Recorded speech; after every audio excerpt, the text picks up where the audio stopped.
Hello दोस्तों, पौराणिक कथा सीरीज में आपका स्वागत है। आज हम कहानी सुनेंगे कौरवों की। कौरवों का जन्म कैसे हुआ, इस वीडियो में हम जानेंगे। कुरु वंश के प्रथम पुरुष का नाम कुरु था। कुरु बड़े ही प्रतापी और बड़े तेजस्वी थे। उन्हीं के नाम पर कुरुवंश की शाखाएं निकली और विकसित हुई। एक से एक प्रतापी और तेजस्वी वीर कुरुवंश में पैदा हो चुके थे। पांडवों और कौरवों ने भी कुरुवंश में ही जन्म लिया था। महाभारत का युद्ध भी कुरुवंशियों में ही हुआ था। किंतु कुरु कौन थे और उनका जन्म किसके द्वारा हुआ था, आइए जानते हैं। वेदव्यास ने इस महाभारत में प्रकाश डाला है। हम यहाँ संक्षेप में उस कथा को सामने रख रहे हैं। कथा बड़ी ही रोचक और प्रेरणादायक है। अति प्राचीन काल में हस्तिनापुर में एक प्रतापी राजा राज्य करता था। उस राजा का नाम सअवरण था। वह सूर्य के समान तेजवान और प्रजा का बड़ा पालक था।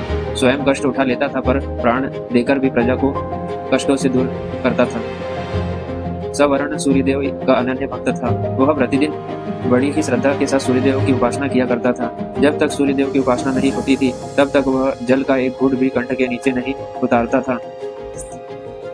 एक दिन सवर्ण एक पर्वत पर आखेट के लिए गया। जब वह हाथ में धनुष बाण लेकर पर्वत के ऊपर आखेट के लिए भ्रमण कर रहा था, तो उसे एक अति सुंदर युवती दिखाई पड़ी। वह युवती सुंदरता के साँचे में ढली हुई लग रही थी। उसके प्रत्येक अंग में विधाता ने बड़ी ही रुचि के साथ साज सवर के बनाया था। सवर्ण ने आज तक ऐसी स्त्री नहीं देखी थी, कल्पना तक नहीं की थी उसने कभी। सवर्ण स्त्री पर आसक्त हो गया और सब कुछ भूलकर अपने आप को उस पर निछावर कर दिया।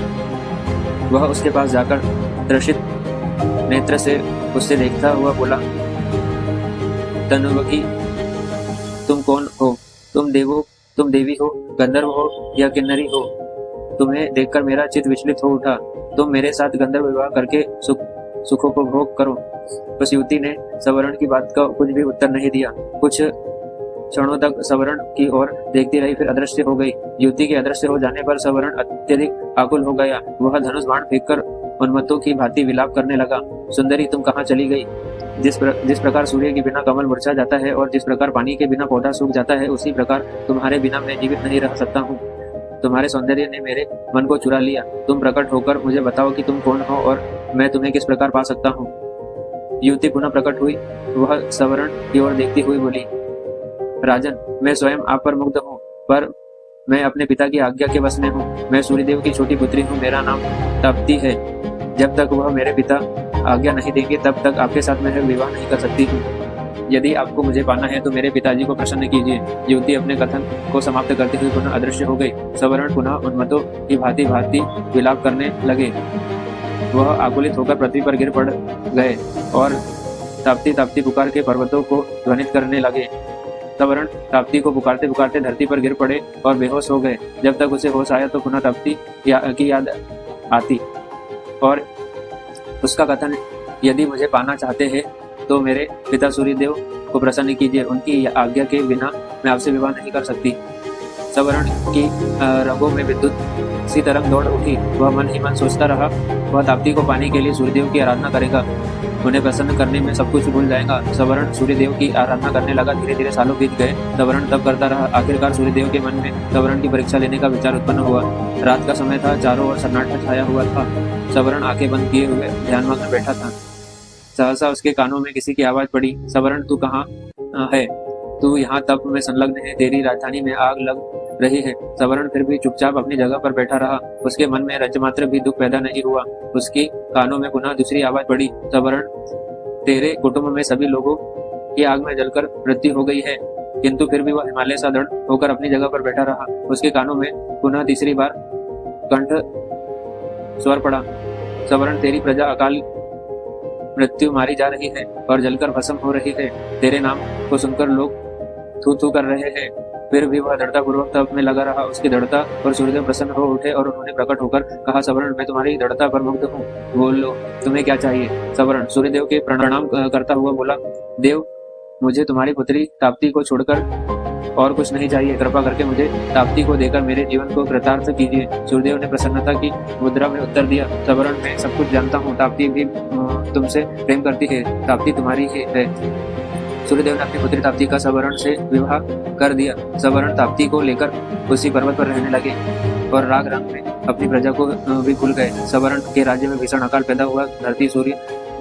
धरती सूख गई और कुएं, तालाब और पेड़ पौधे भी सूख गए। प्रजा भूखे मरने लगी। लोग राज्य को छोड़कर दूसरे राज्य में जाने लगे। किसी देश का राजा जब राग रंग में डूब जाता है तो उसकी प्रजा का यही हाल होता है। सवर्ण का मंत्री बड़ा बुद्धिमान था, उदार हृदय का था। वह सवर्ण का पता लगाने के लिए निकला। वह घुमाता उसी पर्वत पर जा पहुंचा जहाँ पर सवर्ण और ताप्ती निवास किया करते थे। सवर्ण के साथ ताप्ती को देखकर बुद्धिमान मंत्री समझ गया कि राजा स्त्री के सौंदर्य के जाल में फंसा हुआ है।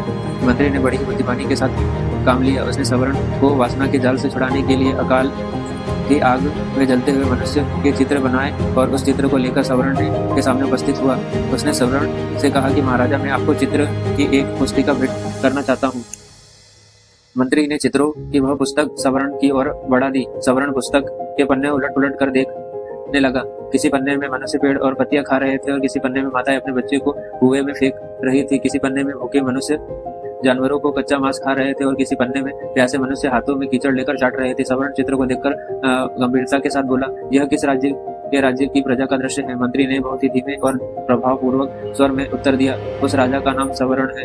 यह सुनकर सवर्ण चकित हो उठा। उस विस्मय भरी दृष्टि से मंत्री की ओर देखने लगा। मंत्री पुनः अपने ढंग से बोला, मैं सच कह रहा हूँ महाराज, यह आपकी ही प्रजा का दृश्य है। प्रजा भूखे मर रही है, चारों ओर हाहाकार मचा है। राज्य में ना अन्न है ना पानी है। धरती की छाती फट गई है महाराजा। वृक्ष भी आपको पुकारते पुकारते सूख गए हैं। यह सुनकर सवर्ण का हृदय कांप उठा। वह उठ खड़ा हुआ और मैं यहाँ मध में पड़ा हुआ मुझे धिक्कार है मंत्री जी, मैं आपको कृतज्ञ हूँ। आपने मुझे जगाकर बहुत अच्छा काम किया और मेरी आंखें खोल दी। सवर्ण ताप्ती के साथ अपनी राजधानी पहुंचा। उसने राजधानी में पहुंचते ही जोरों की वर्षा होने लगी। सूखी हुई पृथ्वी हरियाली से ढक गई और अकाल दूर हो गया। प्रजा सुख और शांति के साथ जीवन व्यतीत करने लगी। वह सवर्ण को परमात्मा और ताप्ती को देवी मानकर दोनों की पूजा करने लगे। सवर्ण और ताप्ती से ही गुरु का जन्म हुआ था और गुरु ने ही अपने माता पिता के समान ही प्रतापी और पुण्यात्माएं थे। युगों बीत गए किंतु आज भी घर घर गुरु का नाम गूंज रहा है और इस प्रकार से कुरु वंश का जन्म हुआ। और कुरु वंश में आगे जाके कौरव और पांडु के पुत्र होने के कारण उन्हें पांडव कहा गया और वह भी कौरव थे। यह वीडियो आपको अच्छा लगा तो इस वीडियो को लाइक करिए और चैनल को सब्सक्राइब करिए। पौराणिक कथा सीरीज में आपके लिए मैं और भी ऐसी अच्छी कहानी लेकर आते रहूँगा। धन्यवाद।